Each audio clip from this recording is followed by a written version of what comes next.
ચલો મિત્રો, આપણે આગળના વિડીયોમાં ઉદાહરણ 3 સુધી જોયું હતું.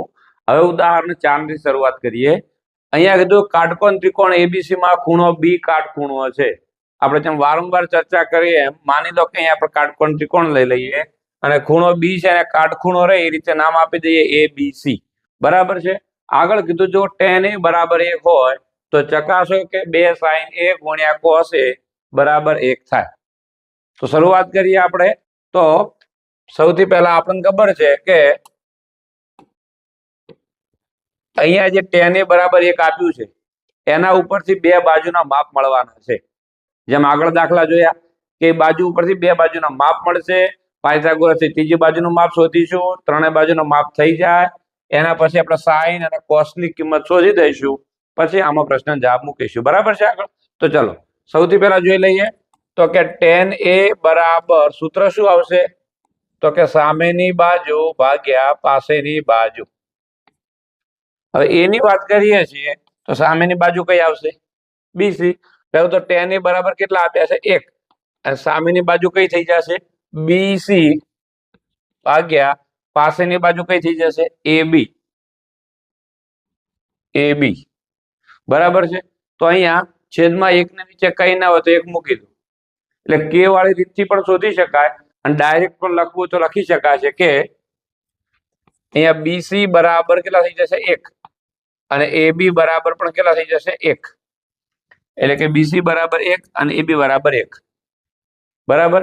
હવે શું કરશું પાયથાગોરસની ત્રીજી બાજુ એટલે કે ત્રિકોણ a bc માં પાયથાગોરસના નિયમ મુજબ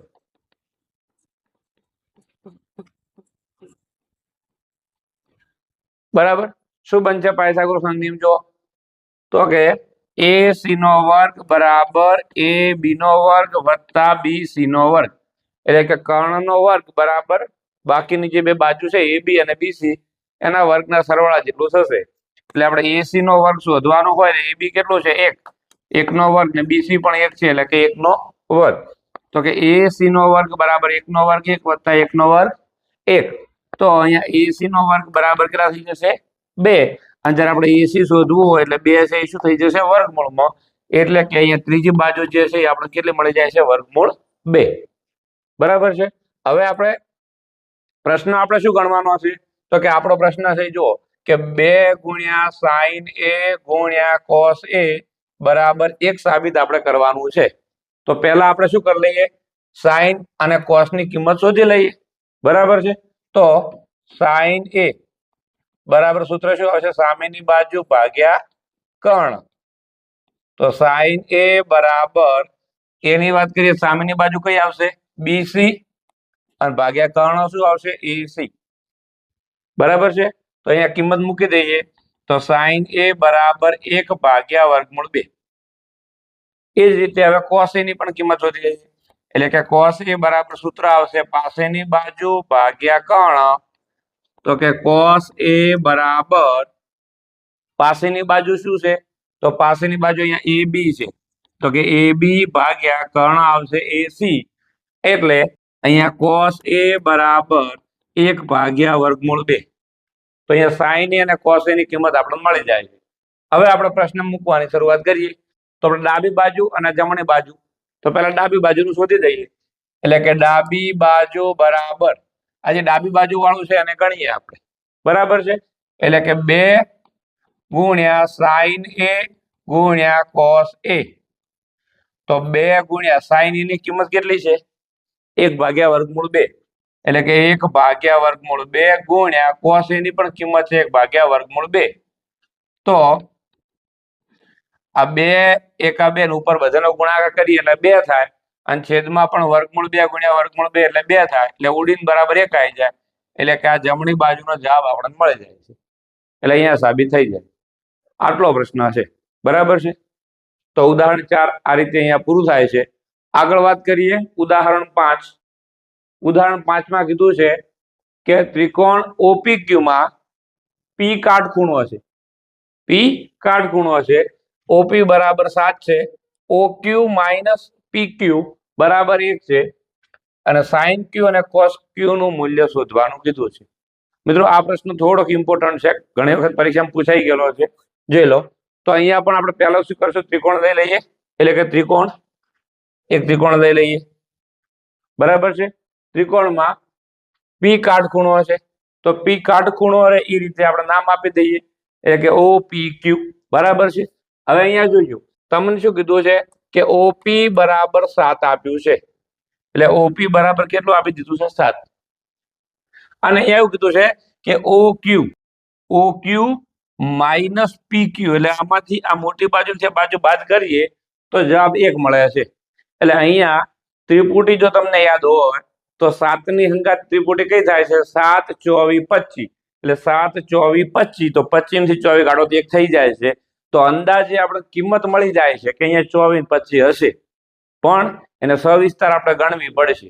એટલે આપણે અહીંયા પણ શું કરીશું, તો અહીંયા લખી દઈએ કે OQ માઇનસ PQ બરાબર 1, બરાબર છે. તો આવી જ કન્ડિશન અહીંયા માઇનસ અથવા પ્લસ હોય, જેમાં પણ એક દાખલો આવો છે, તો આમાં શું કરીશું કે OQ બરાબર આ 1 અને PQ માઇનસ છે, આ બાજુ આવે તો શું થઈ જશે, પ્લસ, બરાબર છે. આ રીતે લખી દેવાનું.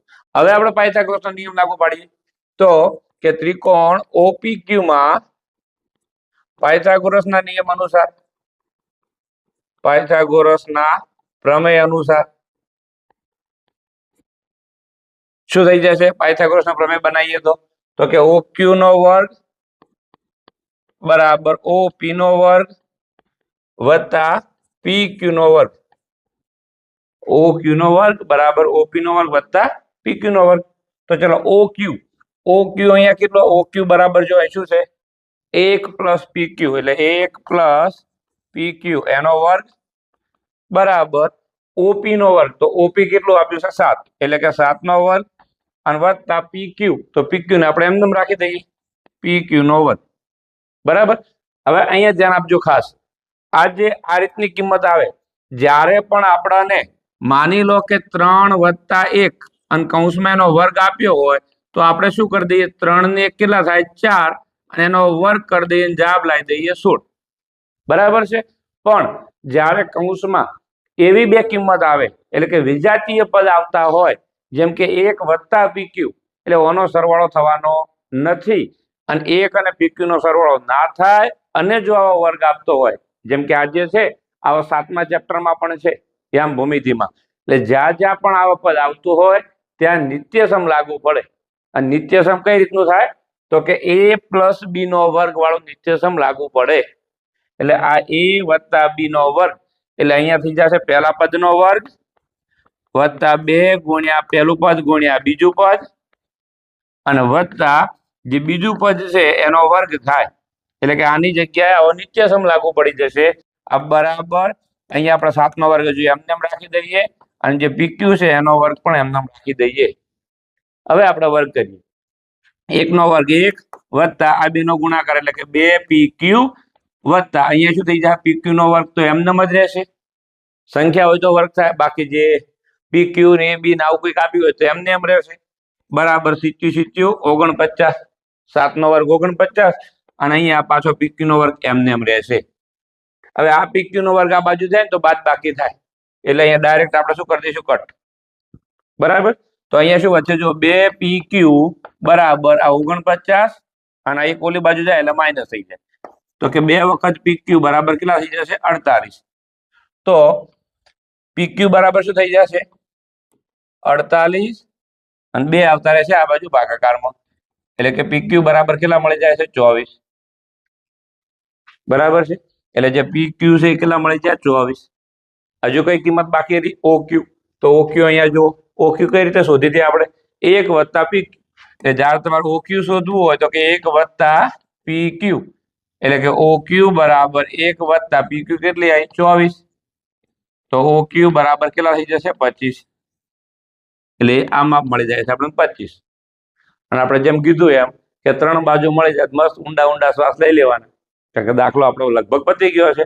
હવે આપણે શું માંગ્યું છે, sin Q અને cos Q. તો ચલો પહેલા sin Q શોધી દઈએ. તો sin Q એટલે sin નું સૂત્ર શું આવશે, તો કે સામેની બાજુ ભાગ્યા કર્ણ. તો sin Q, Q ને ધ્યાનમાં લો, Q ખૂણો આવ્યો, તો સામેની બાજુ કઈ આવશે, ઓપી ભાગ્યા કર્ણ કયો આવશે ઓક્યુ એટલે કે સાઇન ક્યુ બરાબર ઓપી કેટલો 7 ભાગ્યા 25 તો સાઇન ક્યુ ની કિંમત આટલી આવશે એ જ રીતે બીજું શોધવાનું શું કીધું છે કોસ ક્યુ એટલે કે કોસ ક્યુ તો કોસ નું સૂત્ર શું છે ભાઈ પાસેની બાજુ ભાગ્યા કર્ણ તો કે કોસ ક્યુ બરાબર ક્યુ ની વાત કરીએ પાસેની બાજુ કઈ થઈ જશે પી ક્યુ ભાગ્યા કર્ણ શું થઈ જશે ઓ ક્યુ તો કે કોસ ક્યુ બરાબર પી ક્યુ કેટલું છે 24 ભાગ્યા 25 બરાબર આ આવી જાય છે આપણો જવાબ તો આ રીતે ઉદાહરણ 5 જે છે એને આ રીતે ગણવાનું થશે સેમ આવો જ એક દાખલો સ્વાધ્યાયમાં પણ છે એને તમે જાતે ટ્રાય કરજો ના આવડે તો આપણે આગળના વિડીયોમાં બધો સોલ્વ કરાવવાના છીએ બરાબર છે જો વિડીયો તમને ગમે કેવો લાગ્યો છે કોમેન્ટ લખજો બીજું કોઈ પણ ધોરણ 10 નો કોઈ પણ ટોપિક તમને ના આવડતો હોય તો કોમેન્ટમાં અમને જણાવજો અમે ચોક્કસ એનો વિડીયો બનાવી અને મૂકશું બરાબર બાકી વિડીયોને લાઈક કરો અમારી ચેનલને સબસ્ક્રાઇબ કરો અને વધુમાં વધુ શેર કરો એવી અપેક્ષા આભાર